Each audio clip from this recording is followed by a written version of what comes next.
Hello, Tom Darkers, and welcome back to the Tom Dark channel. I'm your host, Tom Dark, and in today's video, I'm going to be talking about a website a lot of people have mixed feelings on, Twitter. I've been using Twitter for like 5 years or so now, and I'm not going to be one of those people who makes a video that's like, Twitter sucks, fuck Twitter, it's a cesspit, because there are some genuinely pretty funny moments that I've had on Twitter that I think of fondly, and I continue to use it for that reason. It's also pretty useful for promoting videos sometimes and talking to fellow YouTube losers, mostly because of my careful curation of follows and likes. I also have a steady stream of excellent content and memes. And hey, my friend and frequent collaborator, ZapTie, has also posted some pretty funny things if I do say so myself. So there are positives to Twitter. It's not all bad unless you really, really want it to be. That being said, there are some things that have happened on the website and been allowed by Twitter, which genuinely piss me off. Seeing as this channel is founded on ranting and raging, spurging, coping, I'm going to talk about something that happened a little while ago for a trip down memory lane. Wish we could turn back time to the Skai Jackson doxing people.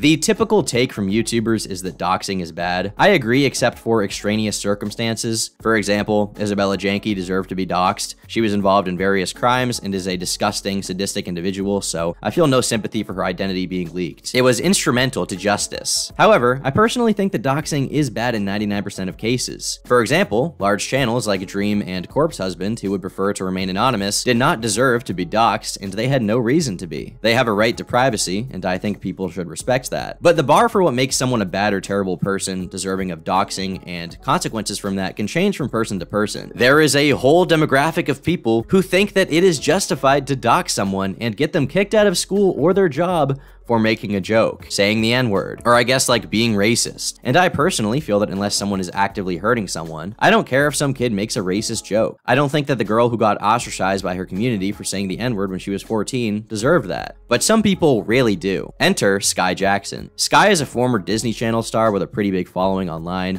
and about a year and a half ago, she got into some shit because she started tweeting out people's doxes. Many of these people were in middle school and high school. In late May and early June 2020, Jackson made several posts to her social media accounts, primarily Twitter, requesting her followers to share examples of racism and reveal their personal information, including phone numbers, addresses, emails, and information about their schools. In one instance, the name, number, and address of a 13-year-old boy was posted in screenshots to her Twitter, which has since been removed for violating the platform's rules. Thank you, Twitter, for deleting that, by the way. I remember when all of this was happening, being like, what the fuck is wrong with you people? She had tens of thousands of individuals digging to try to get the identity of teenagers who had taken part in the terrible crime of sharing jokes on Snapchat. This is something that 4 or 5 years ago we would have chalked up to insane people behavior. Like, you would see anyone doing this on Twitter and be like, you're a fucking schizo, what is wrong with you? But in the modern day, there are entire swaths, entire groups of people, millions of them, who feel justified in ruining people's lives and take pleasure in it over this stupid shit. There is this smugness that Skai had on all of her tweets, like she thought she was doing the right thing and she was enjoying it. And perhaps what's even worse is that Skai eventually doxed the wrong kid. Oh shit, I'm in this article, I didn't even realize that. Over the course of early June 2020, users online replied to the series of tweets with a mixture of support and criticism. One such example was tweeted by Twitter user Elijah Daniel on June 5th, 2020, who said, OMG, what Skai Jackson is doing on Twitter right now is what we call modern art, receiving over 51,000 likes and 5,900 retweets. 59,000 pieces of shit. On June 15th, 2020, Twitter user ZapTie criticized the actions of Jackson and her followers and stated, this fucking psychopath spends her time doxing high schoolers for saying, guacamole cannot make this shit up, receiving over 4,300 likes and 700 retweets. And just the fact that my tweet did like so poorly in relation to this other person, like 4,000 likes to 50,000, really shows how the tides have changed online. Really disheartening, really a black-pilling moment, I will say. And I'm gonna be honest here, alright? I'm gonna have a hot take here. I didn't really feel like that statement of extreme hatred was deserving of people having their lives ruined. And thankfully, the rest of the YouTube community seemed to have the exact same take as me, which I appreciate, because it was fucking outrageous to me that anyone was okay with this happening. But you know, the thing about all of that is, as we hate them, we also do hate the response that she's giving, which is doxing. Like I said in my last video, her heart's in the fucking right place.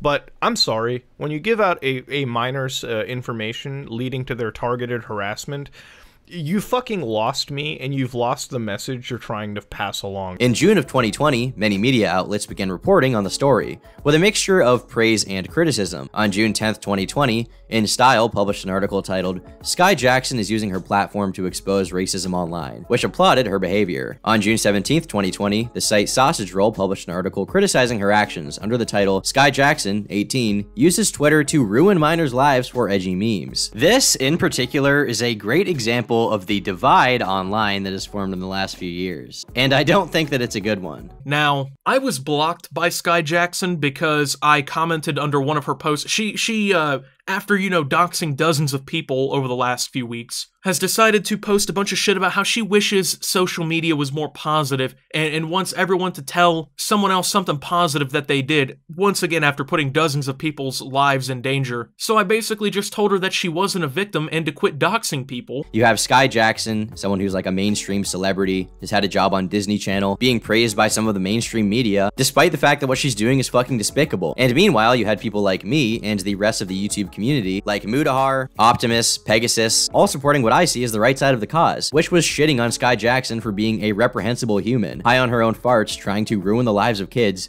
for nothing. Sometimes the YouTube community comes together for some really stupid, fucking inane shit. Sometimes they'll start movements over nothing, sometimes they'll spew bullshit. But I have to respect people like Diesel Patches here who just did the right thing. He said what needed to be said when seemingly a lot of people wouldn't. So it was great that everyone came together to shit on Skai, and it was deserved because she was being a piece of shit. I called her a psychopath at the time. Maybe that was kind of hyperbolic, and I didn't mean that as a diagnosis or whatever, because I doubt she's a psychopath, right? She's just some dumb kid. But the fact that she has this position, she's in this position of power that she can exercise and do actual material harm to people's lives with, and the fact that so many people on Twitter were ready to just destroy the lives of fucking kids is really sad to me. I find a lot of the conversation around cancel culture to be really cringe. I know I've talked about this a few times, but I honestly hate ragging on it all of the time. It's something I wish wasn't the case because it does get overblown a bit. It reminds me of all the snowflake talk of skeptic channels a few years ago. I find some of that pretty cringe. Nothing's being done to help them.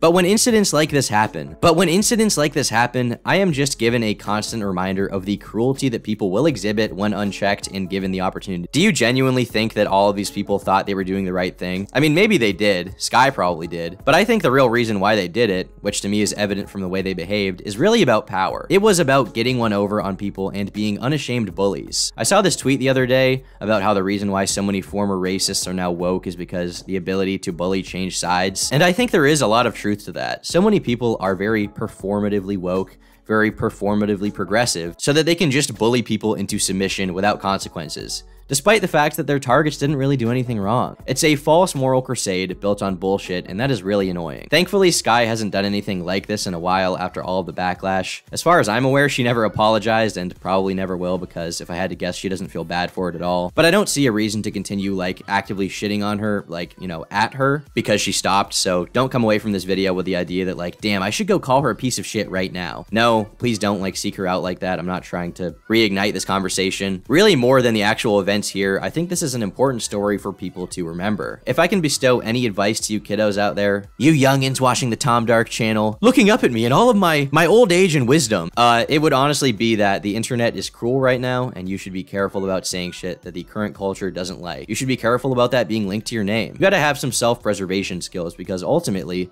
while the Skai case is over for now, while she may not do this again, there will be other people who do, and it happens kind of regularly. And you don't want to lose real-world shit over dumb things you did online. Regardless of these things being wrong, they can happen. So be safe, bros. Being on Disney Channel is great, and it's provided me with a lot of opportunities. I've achieved my dream of becoming an actor, I get to do what I love, and I've interacted with so many amazing fans. But there is a downside to having so many followers: cyberbullying.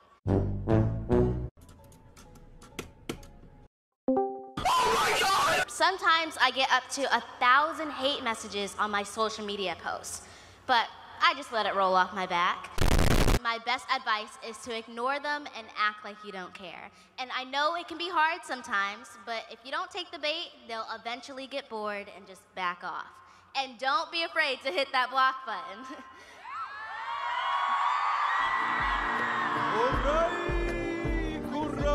So, you like doxing minors? guacamole nigga penis. Why ain't I doxed yet? Huh? Why?